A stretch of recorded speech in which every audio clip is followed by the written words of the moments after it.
اس مدرسے کی مناسبت سے عبید اللہ اعظمی کا موضوع سخن ہے۔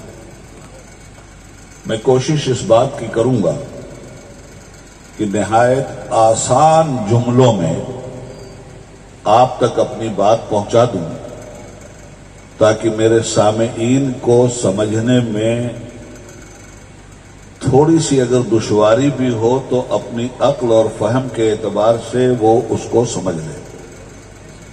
برگِ حنا پہ لکھتا ہوں میں درد دل کی بات، شاید کہ رفتہ رفتہ لگے دلربا کے ہاتھ۔ حضرات،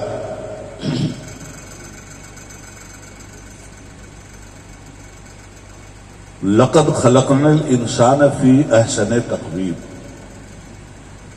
رب فرماتا ہے کہ ہم نے انسان کو سب سے بہترین اجزاء اور کیمیا کے ساتھ پیدا کیا۔ انسان اللہ رب العالمین کی مخلوق میں اللہ کا سب سے بڑا شاہکار ہے۔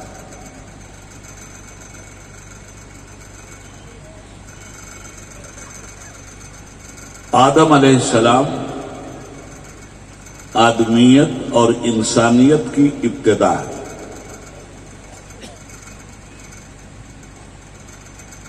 ساری دنیا کا ہندو ہو، مسلمان ہو، سکھ ہو، عیسائی ہو، کسی بھی مذہب و ملت کا ماننے والا شخص ہو، اس کو آدمی کہتے ہیں۔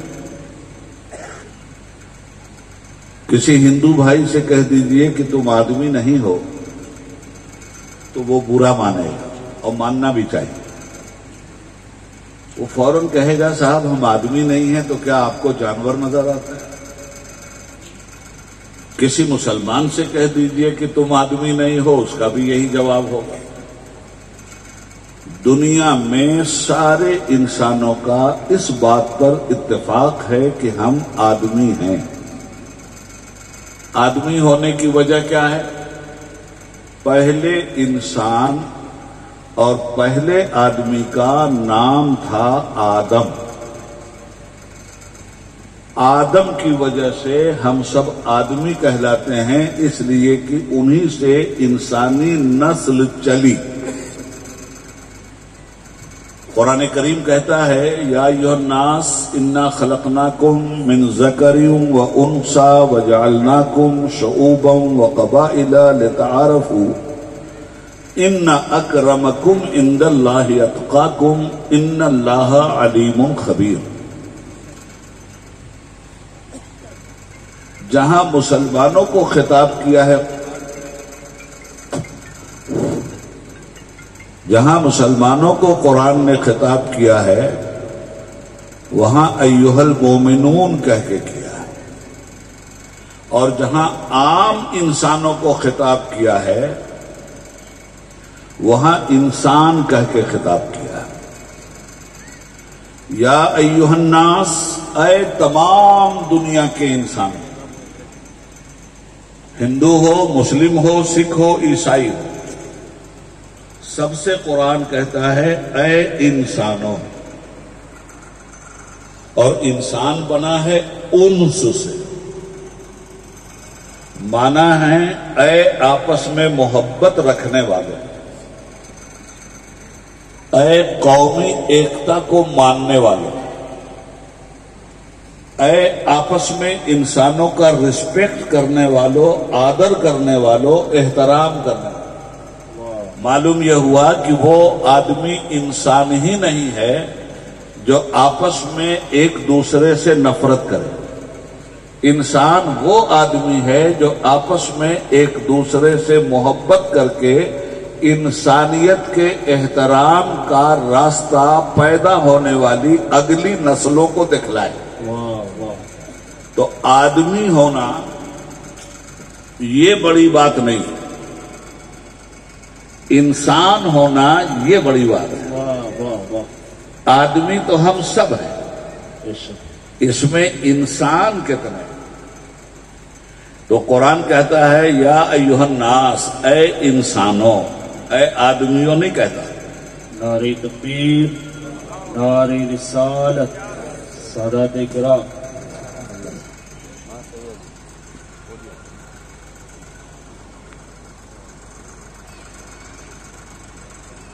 بولوں؟ اے انسانوں، غور سے سننا بات، کسی نعرے کی ضرورت نہیں ہے، بات سمجھنا اور سمجھ کے عمل کرنا۔ انسانوں کا بیک گراؤنڈ کیا ہے؟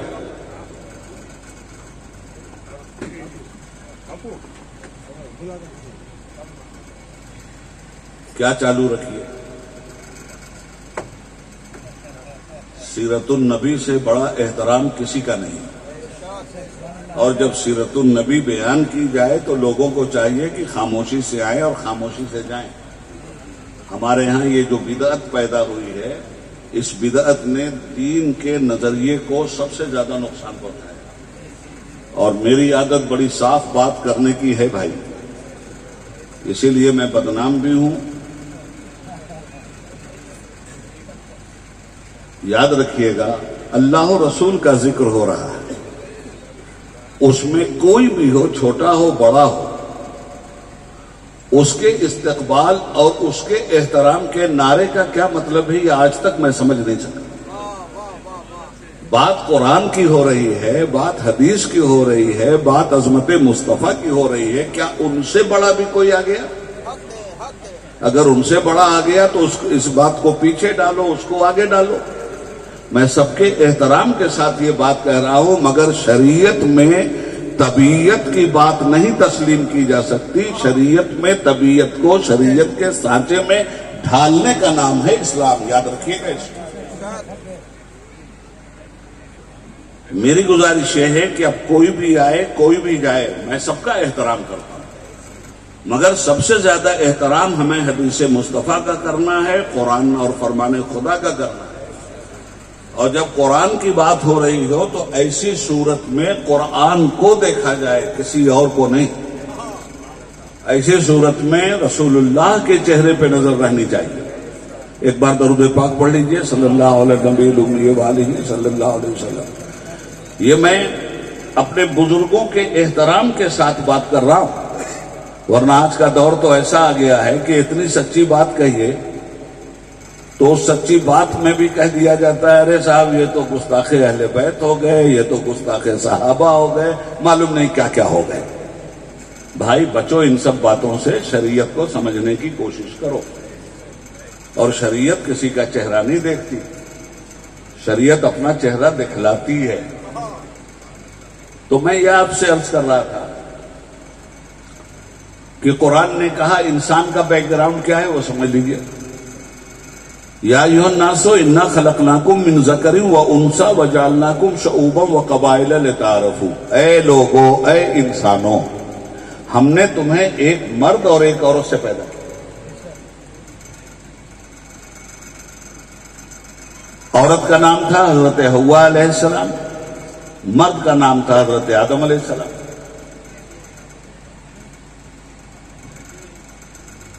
وَجَعَلْنَاكُمْ شُعُوبًا وَقَبَائِلَ، اور جب تمہاری کثرت سے نسل پھیل گئی تو ایک دوسرے خاندان کو پہچاننے کے لیے لِتَعَارَفُوا، ہم نے انٹروڈکشن کا ذریعہ پیدا کر دیا کہ تم پہچان لو ان کو۔ ذات برادری میں انسان بٹ گیا تو قرآن کہتا ہے کہ ذات برادری میں بٹنے کا یہ مطلب نہیں ہے کہ ایک ذات والا بے عزت ہے اور دوسری ذات والا باعزت ہے، نہیں۔ سب جب آدم ہی کی اولاد ہیں تو یا تو سب کو بے عزت کہہ دو یا سب کے سر پہ عزت کا تاج تسلیم کر لو۔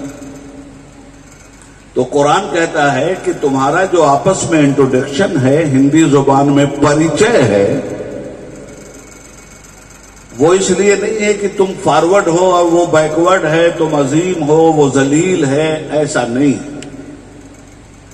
اب رہ گئی بات کہ فارورڈ کون ہے اور بیکورڈ کون ہے، تو قرآن اس کو آگے کہتا ہے اِنَّ أَكْرَمَكُمْ عِندَ اللَّهِ أَتْقَاكُمْ، تم میں فارورڈ اور ریسپیکٹڈ وہ ہے جو خدا سے سب سے زیادہ ڈرتا ہو اور خدا کے قانون پہ سب سے زیادہ عمل کرتا ہو۔ کسی بھی خاندان میں پیدا ہوا، اب مسلمانوں کے ہاں یہ چیز آپ دیکھ لیجئے کہ کتنی خوبصورتی کے ساتھ مسجد میں نظر آ رہی. ایک سید صاحب ہے اور ایک معمولی گھرانے میں پیدا ہونے والا عالم ہے. سید صاحب عالم نہیں، معمولی گھرانے میں پیدا ہونے والا عالم ہے. اب نماز کا وقت ہو گیا تو مصلی پہ سید صاحب نہیں جا رہے ہیں. معمولی گھرانے کا پڑھا لکھا عالم جا رہا ہے جس نے علم مصطفیٰ کو اپنے سینے میں جگہ دیا ہے. سید صاحب اس کے پیچھے نماز پڑھ رہے ہیں، وہ سید صاحب کے آگے بڑھ کر نماز پڑھا رہا ہے، حالانکہ وہ سید نہیں.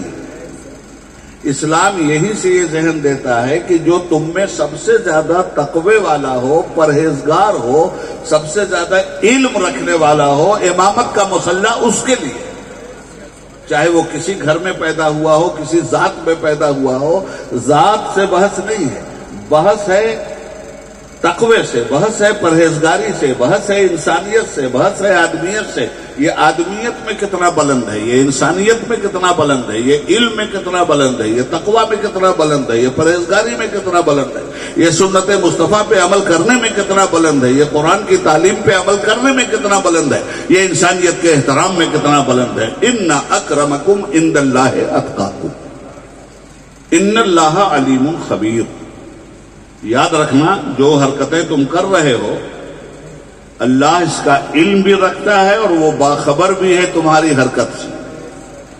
اس آیت کو میں نے اس لیے پڑھ دیا کہ ہم سب لوگ اس بات کو سمجھ لیں کہ اگر آدمی ہیں تو ہمیں انسان بننا چاہیے، اور جب انسان بنیں گے تو انسان بنا ہے انس سے، محبت سے، پیار سے.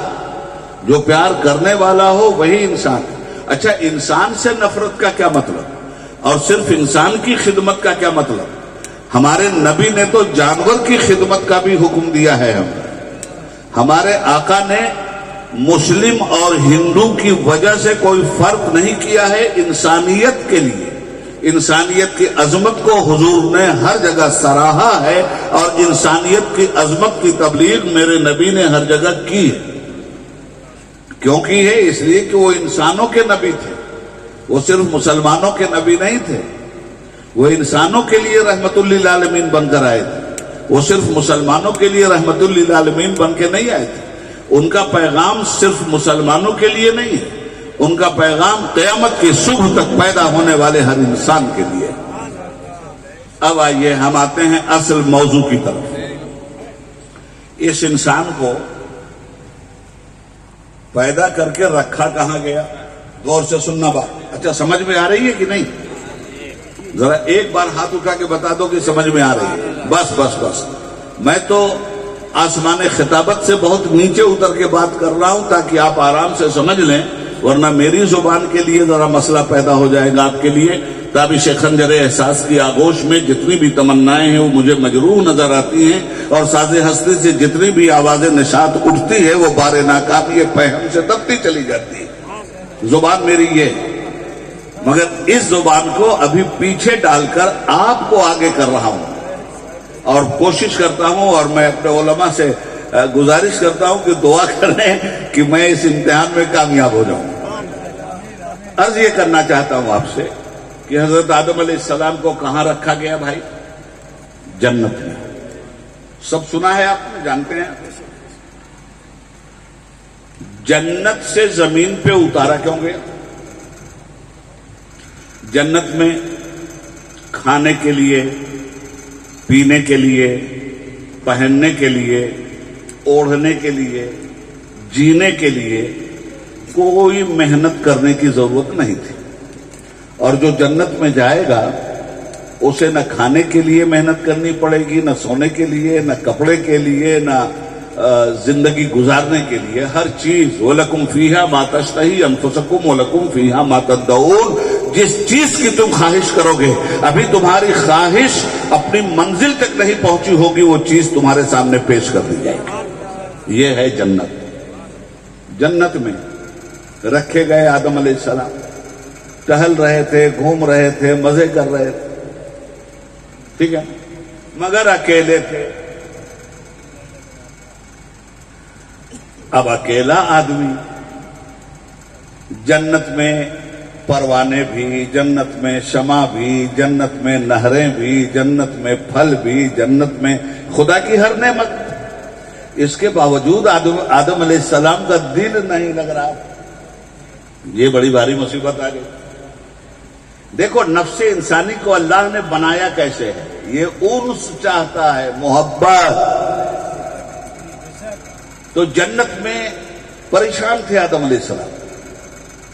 قدرت نے پوچھا آدم سب کچھ تو دیا ہے، کس چیز کی کمی محسوس کر رہا ہے؟ کہنے لگے مالک میں فرشتہ نہیں ہوں، تو نے مجھے انسان بنایا ہے اور میرے اندر نفس رکھا ہے، خواہشات کی ایک دنیا تو نے آباد کیا ہے. مولا یہ جنت کی ساری نعمتیں سر آنکھوں پر، مگر معلوم نہیں کیا بات ہے کہ اس کے باوجود میرے ارمانوں کی دنیا میں خلش برپا ہے، خیجان برپا ہے، معلوم نہیں کیوں برپا ہے. رب نے فوراً آدم علیہ السلام کو سلا دیا اور انہی کے وجود سے، انہی کی پسلی سے ایک عورت نکال دی. اسلامک پوائنٹ آف ویو دے رہا ہوں آپ کو. اب جو آدم علیہ السلام نے آنکھ کھولا تو دیکھا ایک بڑی خوبصورت مورت ہے سامنے، بڑی خوبصورت عورت. تو چونکہ انسان اکیلے رہ ہی نہیں سکتا، انس ہے، محبت ہے. جب تک اس کو پڑوس نہ ملے، لوگ نہ ملے، جنگل میں آدمی کو چھوڑ دو جانوروں میں مر جائے گا. کسی بہترین باغیچے میں اس کو ڈال دو، اکیلے اوب جائے گا، اسے ساتھ چاہیے. تو قدرت نے ایک ساتھی انہی کے وجود سے نکال کر کے سامنے رکھ دیا. اس کا نام رکھا اللہ نے ہوا، جس کو آپ ماں ہوا کہتے ہیں اور جن کو آپ بابا آدم کہتے ہیں. یہ پہلا جوڑا سامنے آیا. آدم علیہ السلام کو اللہ نے دست قدرت سے بنایا. آدم کا کوئی باپ نہیں، آدم کی کوئی ماں نہیں، اور اسی طرح حضرت ہوا کا بھی کوئی باپ نہیں، ان کی بھی کوئی ماں نہیں. اب جب وہ سامنے آ گئی تو آدم علیہ السلام فطرت انسانی کی بنیاد پر، یہ فطرت بنایا کس نے تھا؟ یہ نیچر تو اللہ نے بنایا ہے نا. یہ اللہ کی مشیت تھی نا کہ دنیا کو کیسے آباد کیا جائے. ابھی تو سارا معاملہ جنت میں ہے، سورگ میں ہے. اب کیا کریں گے صاحب؟ اب آدم علیہ السلام نے محبت کا ہاتھ، جو ایک مرد کے دل میں ایک عورت کو حاصل کرنے کا جذبہ پیدا ہوتا ہے، یہ ہر آدمی کے دل میں ہے، یاد رکھیے گا. عورت کے بغیر آدمی نہیں رہ سکتا. تو یہ تو فطرت ہے، نیچر ہے آدمی کا. آدم علیہ السلام کو وہ نیچر دیا، ساری اولادوں کو وہ دیا. عورت تو چاہیے ہی چاہیے. ایک عمر میں جب آدمی ایسی منزل میں آتا ہے کہ عورت کے بغیر اسے سکون نہیں ملتا. قرآن کہتا ہے لِتَسْكُنُوا إِلَيْهَا، اس عورت کو ہم نے تمہاری سکون کا ذریعہ بنایا ہے. تو عورت کے بغیر تو مرد کو سکون حاصل نہیں ہو سکتا. اب ایسی صورت میں کیا ہوگا؟ آدم علیہ السلام نے جب خوبصورت عورت دیکھا، اور ہوا کے معنی ہی ہے بے پناہ خوبصورت، جب دیکھا انہوں نے تو لپکے. آج اولاد آدم کا کیا حال ہے؟ کوئی خوبصورت عورت دیکھا، ماں باپ ساتھ چل رہے ہیں تو ذرا پیچھے ہٹ کے دیکھ لیا، کوئی نہیں آ رہا ہے تو ذرا آگے بڑھ کے دیکھ لیا، اور ایک نظر پڑی ڈرے، اس کے بعد پھر دیکھ لیا. یہ آدمی کی فطرت. ہوا تو سب سے خوبصورت تھی. جناب ہوا کی طرف بڑھے آدم، اور اپنی خواہش نفس کے ساتھ بڑھے آدم. جو ہی بڑھے اللہ نے کہا فل اسٹاپ، رکو آدم، خبردار ہاتھ مت لگانا. تو مالک یہ نیچر کیوں دیا تو نے مجھے؟ کہا یہ نیچر دیا ہے، اور اسی کے ساتھ ساتھ نیچر کے ساتھ انصاف کرنے کی ڈیمانڈ بھی ہم نے تم سے کی ہے. اس نیچر کو سب کچھ نہیں دیا جا سکتا. اس نیچر کے سامنے ہم نے دو چیزیں رکھی ہیں، ایک ہے حرام اور ایک ہے حلال. جب حرام کے ذریعے ہم کوئی خواہش تمہاری نہیں پوری کرنے دیں گے، جب بھی کوئی خواہش ہوگی تو حلال کے ذریعے پوری کرو. یہ فطرت آدم میں ہم نے ڈالا ہے. اس لیے آدم ابھی ہاتھ مت لگانا ہوا تو کہا مالک کیا کروں، میں تو بڑا بے چین. کہا بے چینی ختم کرتے ہیں، پہلے تمہارا نکاح ہوگا. آج دنیا میں دیکھ لیجئے، ہندو ہو، مسلم ہو، سکھ ہو، عیسائی ہو، ہر مذہب میں شادی کا کنسپٹ ہے یا نہیں ہے، اور ہر مذہب اپنے طریقے سے شادی کرتا ہے یا نہیں کرتا. اپنی بیٹی کی بھی کرتا ہے، اپنی بہن کی بھی کرتا ہے، بیٹی لاتا بھی ہے، بیٹی دیتا بھی ہے، کرتا ہے نا. اچھا، کسی بھی مذہب میں بلا شادی کے اگر کسی عورت پہ ہاتھ ڈال دیا تو ہر مذہب اس کو بری نگاہ سے دیکھتا ہے اور سماج کے لیے اس کو کینسر سمجھتا ہے.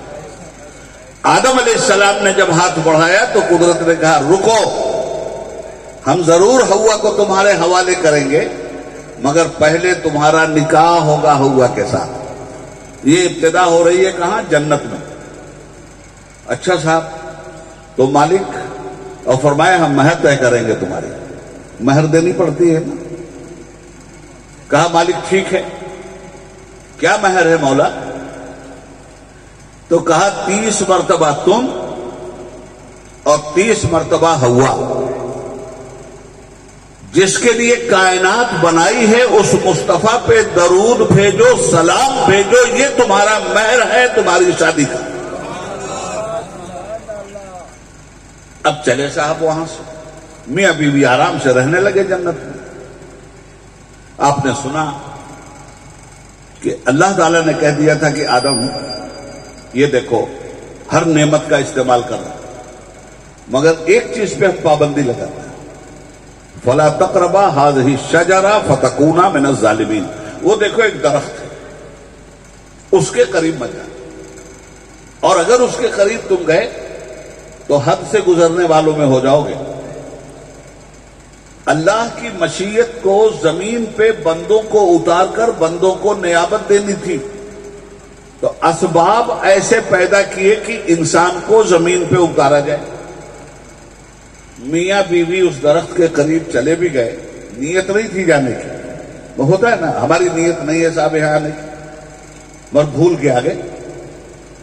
تو نیت تو نہیں تھی جانے کی مگر بھول گئے. قرآن اس کو بھولنا کہتا ہے. فَأَزَلَّهُمَا الشَّيْطَانُ، شیطان نے ذلت دے دی، دھوکہ دے دیا، چلے گئے، کھا لیا پھل.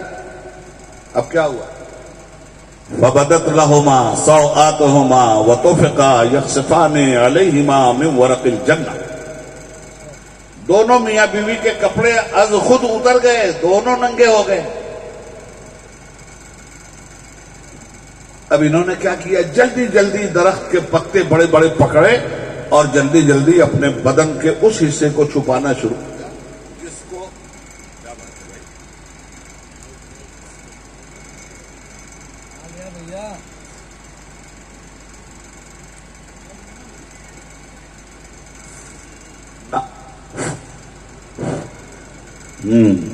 یہ کیا بات ہے بھائی؟ چلتے چلتے رکتا ہے یہ؟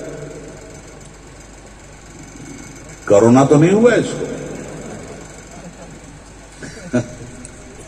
خیر، کپڑے جب اتر گئے تو جلدی جلدی جنت میں موٹا سا درخت تھا، اس کے بڑے بڑے پتے تھے، جلدی جلدی انہوں نے چھپایا اپنے بدن کو، شرمگاہ کو.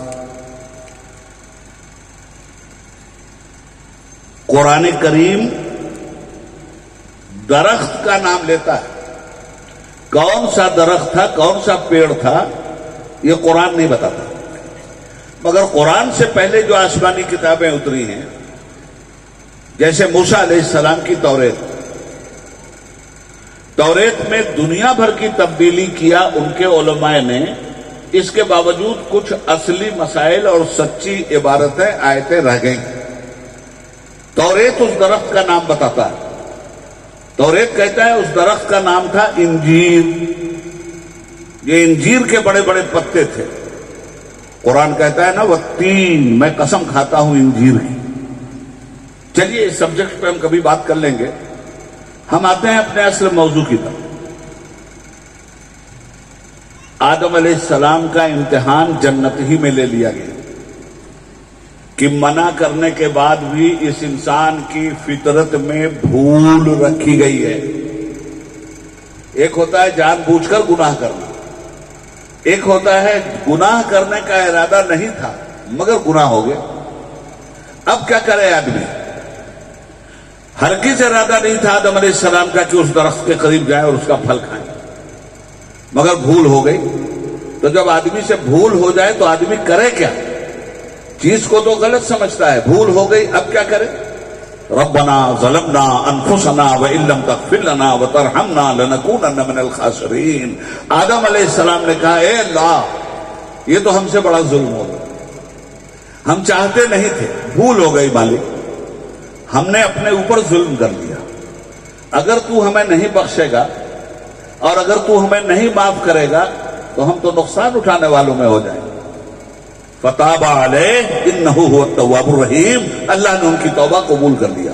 معلوم یہ ہوا کہ انسان سے غلطی ہوگی اور غلطی نہ ہو تو کہے کا انسان پھر فرشتہ نہ ہو جائے. مگر جب غلطی ہو تو انسان کو کیا کرنا چاہیے؟ غلطی پہ ڈٹنا نہیں چاہیے، غلطی سے فوراً ہٹنا چاہیے، چھما یاترا کرنا چاہیے. بندے کے معاملے میں اگر غلطی کیا تو بندے سے معافی مانگنی چاہیے، اور خدا کے فرمان کے معاملے میں غلطی کیا تو خدا سے معافی مانگنی چاہیے. یہ انسان ہے. ابلیس نے بھی ایک غلطی کیا تھا، شیطان نے. اللہ نے کہا کیوں تو نے کیا ایسا؟ تو کہتا ہے تو نے آدم کو ہم سے سجدہ کروایا، ہم کیوں کریں سجدہ اس کو؟ انا خلقتنی من نار وخلقتہ من طین. مجھے آگ سے تو نے پیدا کیا، اس کو مٹی سے تو نے پیدا کیا. آگ بڑی ہے مٹی چھوٹی ہے. گھمنڈ کیا نا خدا کے سامنے. خدا نے کہا اخرج، نکل یہاں سے. معلوم یہ ہوا کہ جو انسان اپنی غلطی کو غلطی نہیں مانتا اس پر ہدایت کے راستے بند ہو جاتے ہیں. غلطی ہو گئی، ہوتی ہے، ہوگی، مگر جب کوئی ہمیں بتا دے کہ تم نے غلطی کیا ہے ہمیں فوراً اپنی غلطی کی اصلاح کر لینی چاہیے. یہ ہے ایمان، یہ ہے عمل، یہ ہے انسانیت، یہ ہے آدمیت. چلیے صاحب، تو نے یہ کیا غضب کیا، مجھ کو بھی فاش کر دیا. میں ہی تو ایک راز تھا سینے کائنات. حور و فرشتہ ہیں اسیر میرے تخیلات میں، میرے وجود سے خلل تیری تجلیات میں. آدمی جب تک نہیں آیا تھا زمین پہ بڑا سناٹا تھا حضرت. نہ کہیں کھدائی ہو رہی تھی، نہ کہیں بلڈوزر چل رہا تھا، نہ کہیں ٹریکٹر چل رہا تھا، نہ کہیں ہل چل رہا تھا، نہ کہیں گاڑی چل رہی تھی. آج زمین کا حال کیا ہو گیا؟ جس کو دیکھو روند رہا. میٹرو بنائی جا رہی ہے زمین کے نیچے گھس گھس کر کے، جو جہاں چاہتا ہے اسے توڑ رہا ہے، پھوڑ رہا ہے. جب تک یہ انسان نہیں آیا تھا زمین پر تب تک ساری کائنات میں سناٹا تھا. کسی چیز کے بارے میں کسی کو معلوم نہیں تھا. مگر یہ انسان جو ہی زمین پہ آیا تو قدرت نے اسے علم کے ساتھ دیا. اب آئی اصل بات، علم کے ساتھ اور عقل کے ساتھ بھیجا. یہ انسان ہے جس کو علم بھی دیا گیا، عقل بھی. اب اس علم اور عقل کے ساتھ اس نے کیا کیا میرے بھائی؟ یہ آیا، یہاں آیا، جنگل میں پہنچا، ماہر تعلیم ہوگا، تھوڑی سی مٹی اٹھائی، سونگا، اور سونگنے کے بعد گورنمنٹ آف انڈیا سے کہا کہ صاحب اس جنگل کو ہم منگل بنا سکتے ہیں، انتظام کیجیے. کہا کیا ہے اس جنگل میں؟ یہاں تو آدمی بھی آتے ہوئے گھبراتا ہے. تو یہ انسان کہنے لگا ہم تو اس کو شہر بنا دیں گے، چمنستان بنا دیں گے، جو ہم کہتے ہیں وہ کر لو. کہا کیا کرنا ہوگا؟ کہا مٹی سونگ کے ہم نے بتا دیا ہے کہ اس کے نیچے کوئلہ ہے، بلیک ڈائمنڈ. اور جب بلیک ڈائمنڈ نکلے گا تو دیش کی انتی پرگتی ہوگی. اے بھائی زمین تو آپ بھی سونگتے ہو نا، ہم بھی سونگتے ہیں نا. ہم کیوں نہیں دعویٰ کرتے کہ اس کے نیچے ڈائمنڈ ہے؟ پہاڑ کی مٹی آپ بھی سونگتے ہو، ہم بھی سونگتے ہیں. ہم کیوں نہیں دعویٰ کرتے اس میں چاندی ہے، اس میں سونا ہے، اس میں ابرک ہے؟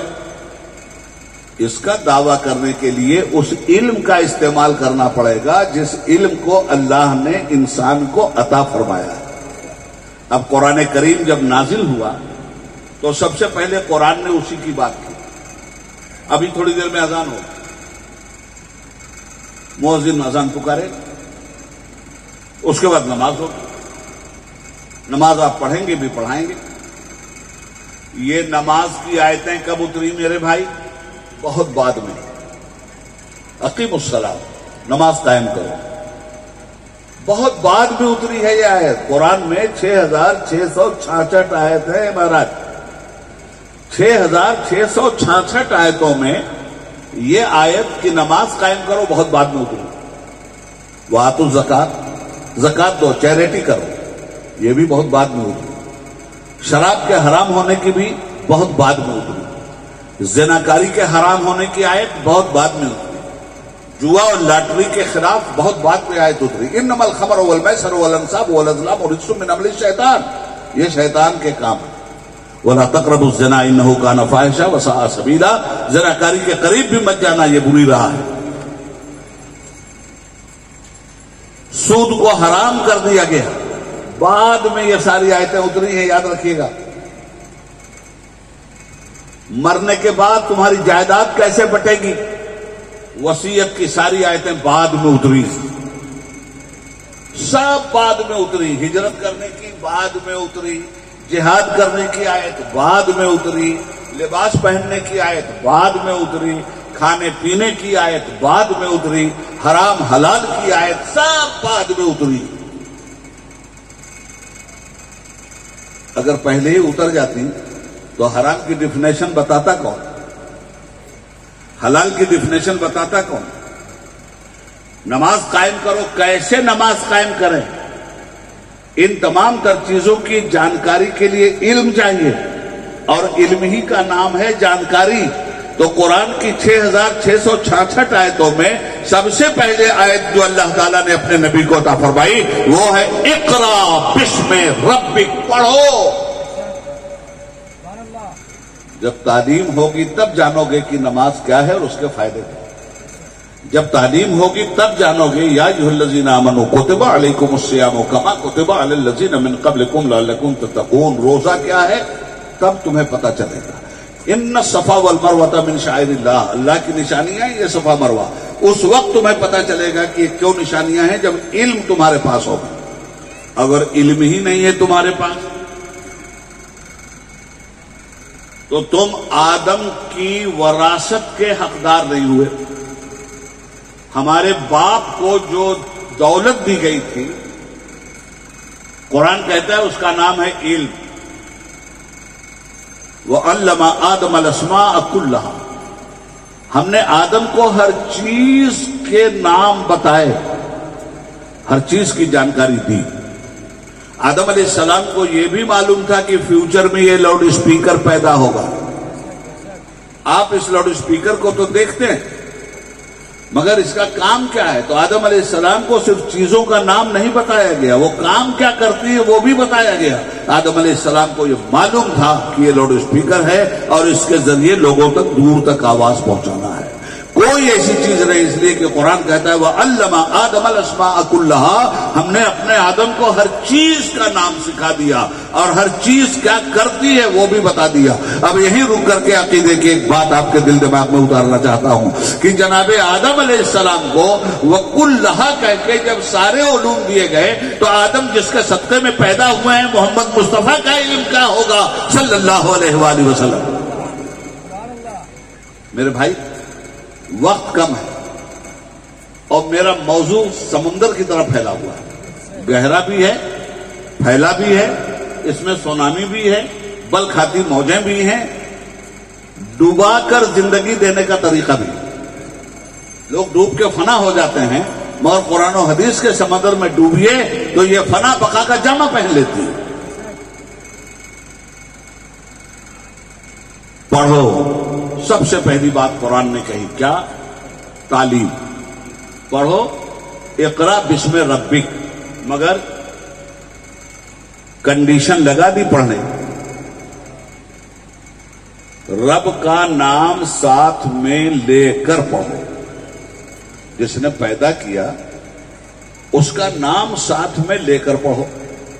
اچھا تو ایک ہے رب کے نام کی تعلیم جو یہاں سکھائی جاتی ہے، اور ایک ہے سب کے نام کی تعلیم جو پوری دنیا میں پڑھائی جاتی ہے۔ سوشلزم یہ سب کا پیدا کیا ہوا علم،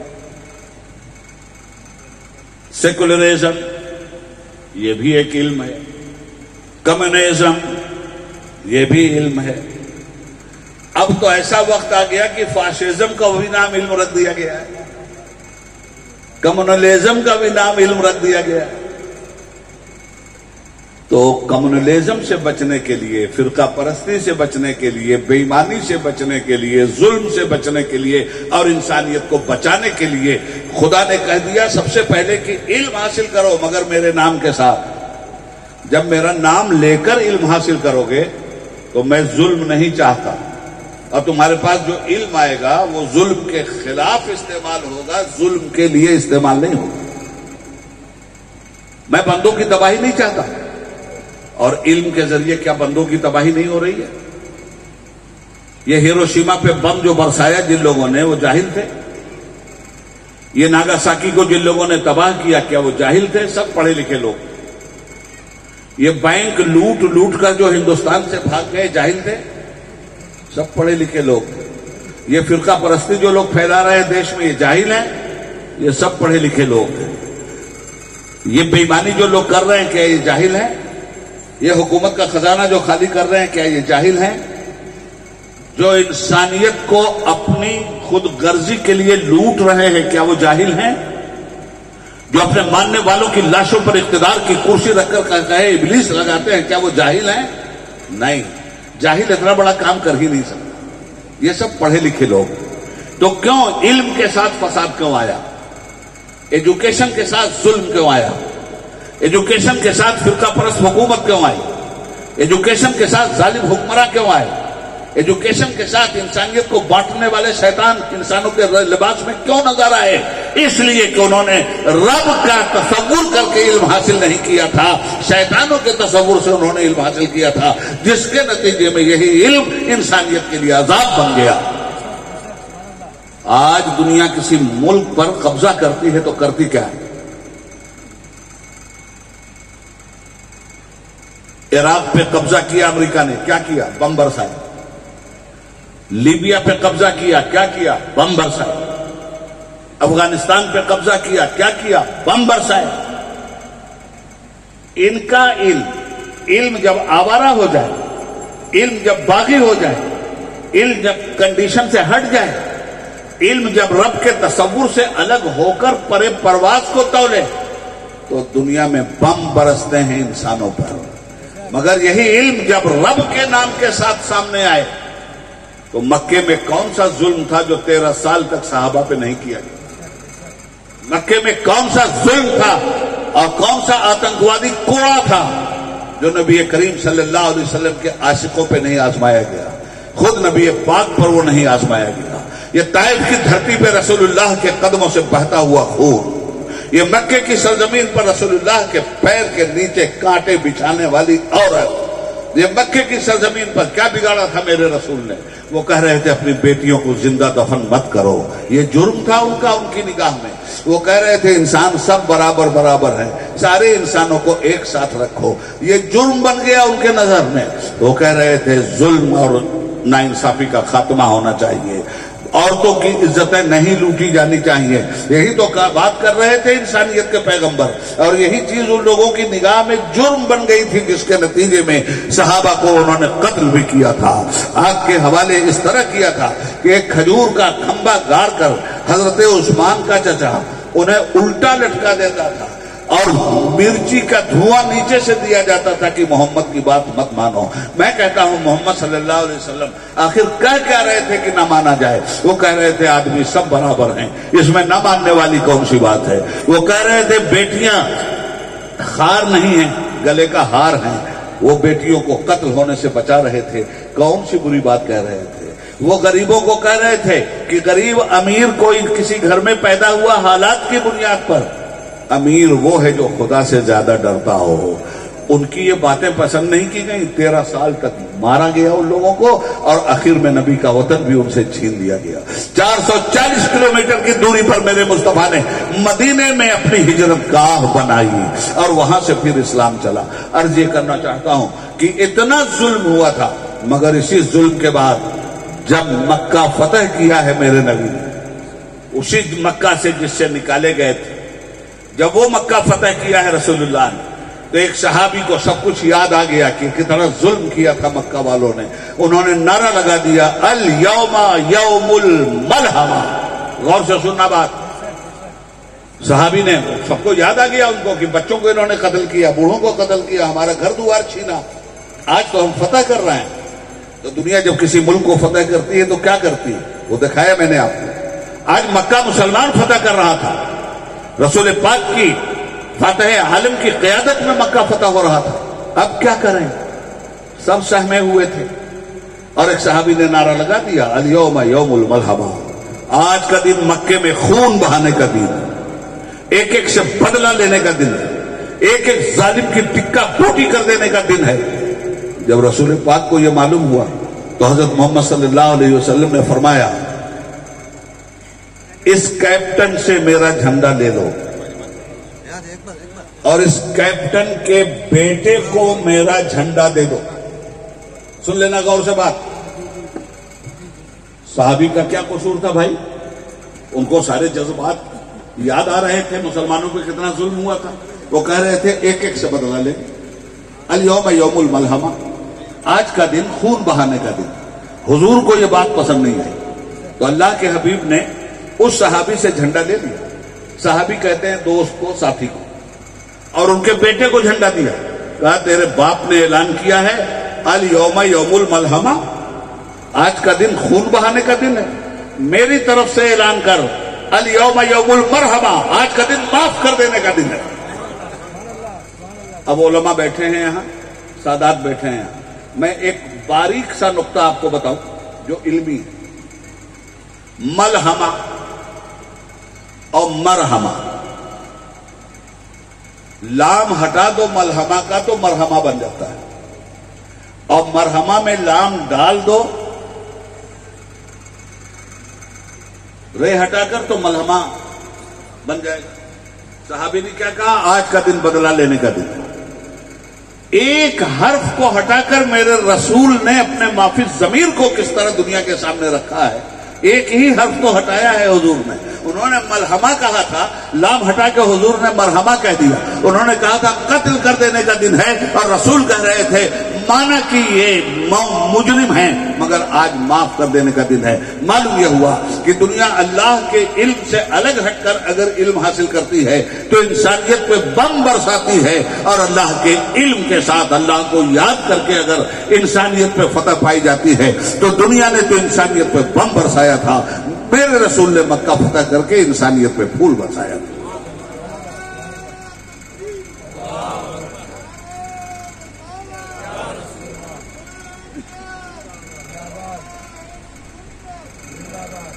میں سمجھتا ہوں کہ بات آپ تک پہنچ گئی. عرض یہ کرنا چاہتا ہوں کہ دیکھیے ساتھ ہی ساتھ علم بھی چل رہا ہے اور سیرت رسول بھی چل رہی ہے. علم آج کیا ہو رہا ہے؟ آج کی آخری بات، آج کی دنیا میں سب سے بڑا مسئلہ کیا؟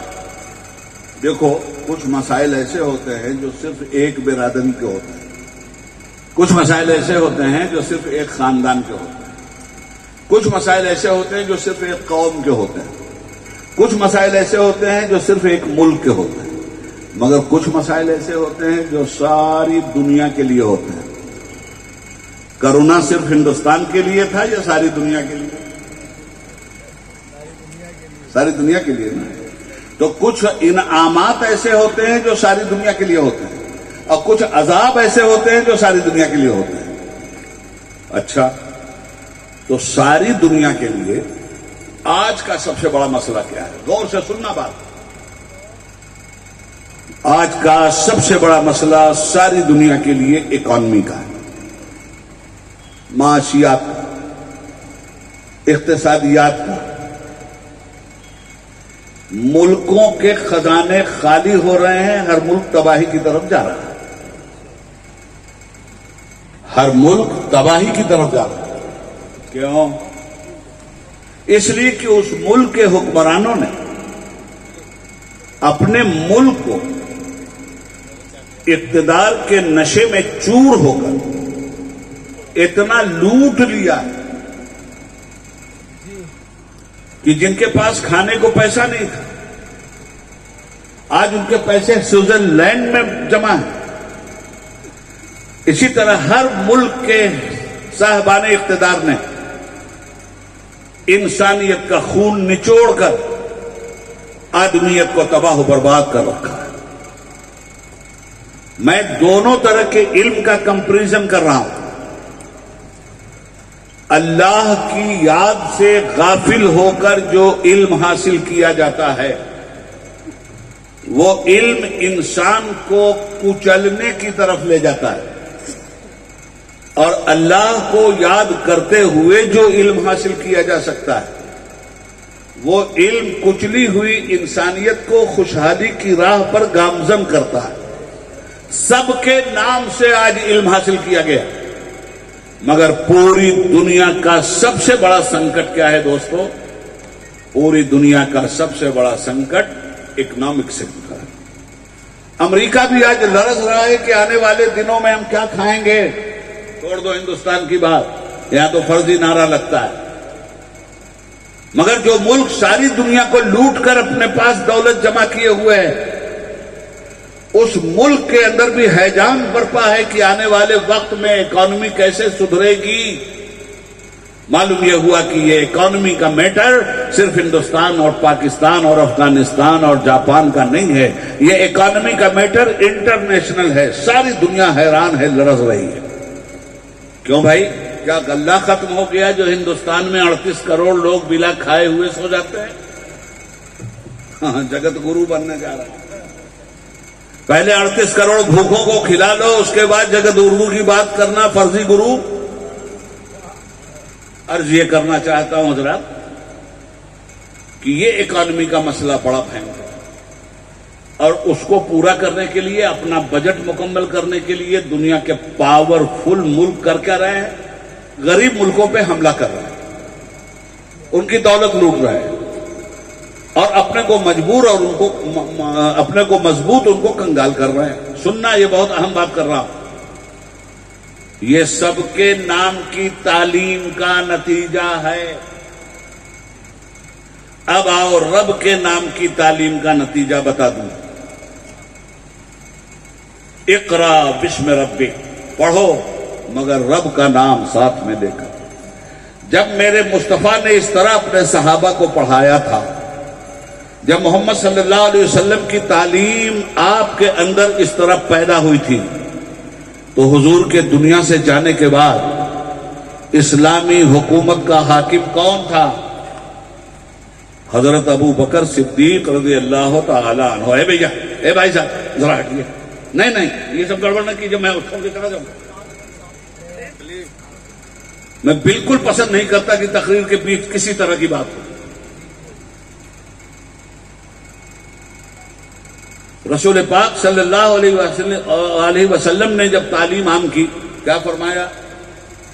طلب العلم فریضۃ علی کل مسلم و مسلمہ، علم حاصل کرنا ہر مسلمان مرد عورت پر فرض ہے۔ یہ مدرسہ اس لیے، اس کی تعمیر میں چندہ آپ اس لیے دے رہے ہیں۔ اگر آپ کے بال بچے پڑھے لکھے نہیں ہوں گے، جاہل ہوں گے، تو جاہل کو کبھی اپنی آنکھ سے دیکھنا نصیب نہیں ہوتا۔ میرے بھائیوں یاد رکھنا، جاہل ہمیشہ دوسرے کی آنکھ سے دیکھتا ہے، جاہل ہمیشہ دوسرے کے کان سے سنتا ہے، جاہل ہمیشہ دوسرے کے منہ سے بولتا ہے، جاہل ہمیشہ دوسرے کے دماغ سے سوچتا ہے، اور جاہل صرف اپنے پیٹ میں کھاتا ہے۔ کھانے کے بعد انجام کیا ہوتا ہے اس کھانے کا، یہ بھی آپ کو معلوم ہے۔ اپنی آنکھ پیدا کرو، اس کے لیے علم حاصل کرنا پڑے گا۔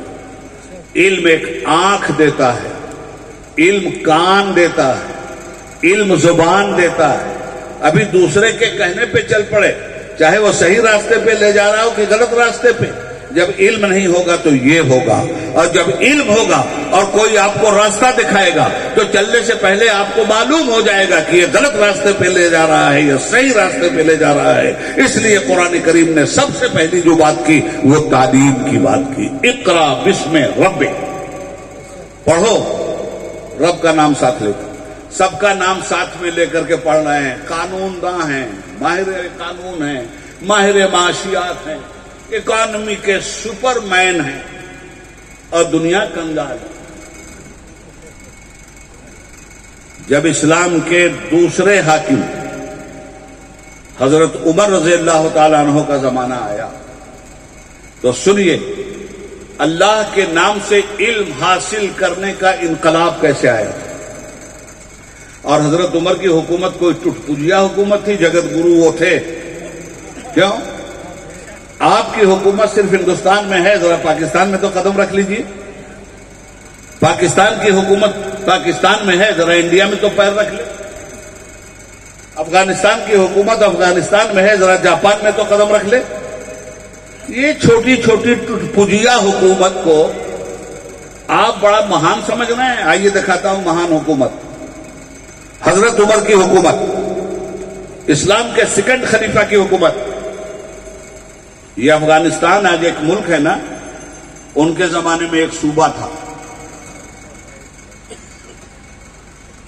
یہ ایران ایک ملک ہے نا، ان کے زمانے میں ایک صوبہ تھا، جیسے ہمارے زمانے میں انڈیا کا صوبہ گجرات ہے. یہ افریقہ ایک ملک ہے نا، ان کے زمانے میں صوبہ تھا. یہ مصر آج ایک ملک ہے، ان کے زمانے میں صوبہ تھا. یہ لبنان آج ایک ملک ہے، ان کے زمانے میں صوبہ تھا. یہ عمان آج ایک ملک ہے، ان کے زمانے میں صوبہ تھا. یہ جارڈن آج ایک ملک ہے، ان کے زمانے میں صوبہ تھا. یہ فلسطین آج ایک ملک ہے، ان کے زمانے میں صوبہ تھا. کتنی بڑی حکومت تھی صاحب حضرت عمر کی. اتنی بڑی حکومت کا حاکم یہ کہتا تھا اور گھاس کو پکڑ کے کہتا تھا، روتا تھا، اور وہ کہتے تھے کہ اے گھاس تو مجھ سے اچھی ہے، کل تجھ سے خدا کوئی حساب نہیں لے گا، مجھ سے اتنی بڑی حکومت کا حساب مانگے گا. میرے بندوں کو تو نے کس حال میں چھوڑا تھا. وہ کہتے ہیں دریائے نیل کے کنارے اگر ایک بکری کا بچہ پیاسا ہو تو عمر خدا کے عذاب سے ڈرتا ہے. اس کو کہتے ہیں حکومت اور اس کو کہتے ہیں سیاست. آج راجنیت ہو رہی ہے. راجنیت کا مطلب کیا؟ راج کرنے کی نیتی. ایسا راستہ اپناؤ کہ راج سنگھاسن مل جائے. یہ بے ایمانی ہے. سیاست نام ہے عوام کا حق عوام تک طاقت کے ساتھ پہنچا دینے کا.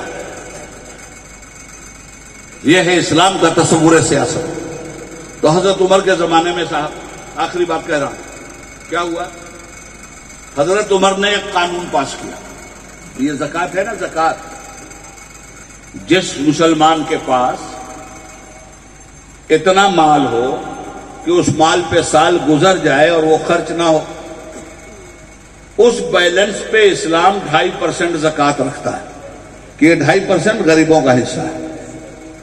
تو اس زمانے میں زکوٰۃ ایسے نہیں بانٹی جاتی تھی جیسے آپ بانٹ رہے ہو، جو آیا اس کو زکوٰۃ دے دیا. نہ، زکوٰۃ کا اصول یہ ہے کہ بیت المال قائم کرو، مال کا ایک گھر، سارے علاقے کی زکوٰۃ اس میں جمع ہو، اور وہاں کے حکمران اس علاقے کی لوگوں کی ضروریات کے اعتبار سے اس رقم کو ڈسٹریبیوٹ کریں. تو حضرت عمر کے زمانے میں، رسول پاک کے زمانے میں، حضرت ابوبکر کے زمانے میں زکوٰۃ کا یہ سسٹم تھا. ایک بیت المال، ساری زکوٰۃ وہاں آئے. پورے ملک کی زکوٰۃ مدینہ میں آتی تھی، اس لیے کہ مدینہ کیپٹل سٹی تھا جیسے ہمارا دلی. حضرت عمر نے تمام گورنروں کو خط لکھا کہ زکوٰۃ کی رقم مدینہ کے بیت المال میں مت بھیجو، اپنے یہاں خود بیت المال قائم کرو، اپنے بیت المال میں اپنے اپنے صوبے کی زکوٰۃ کو اکٹھا کر لو، اور تمہارے صوبے میں جو انسان ہیں اور زکوٰۃ کے مستحق ہیں ان میں زکوٰۃ کی رقم بانٹ دو، سینٹرل گورنمنٹ کو بھیجنے کی ضرورت نہیں ہے۔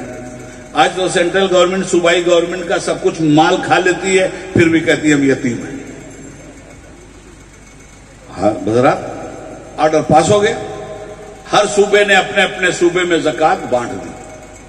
ایک ملک ہے یمن، اس زمانے میں بھی صوبہ تھا، یمن کے گورنر نے یمن کی ساری زکوٰۃ مدینہ بھیج دیا۔ حضرت عمر کو جلال آیا کہ میرے کہنے کے بعد بھی یہ حرکت، پورے صوبے کی زکوٰۃ مدینہ بھیج دیا۔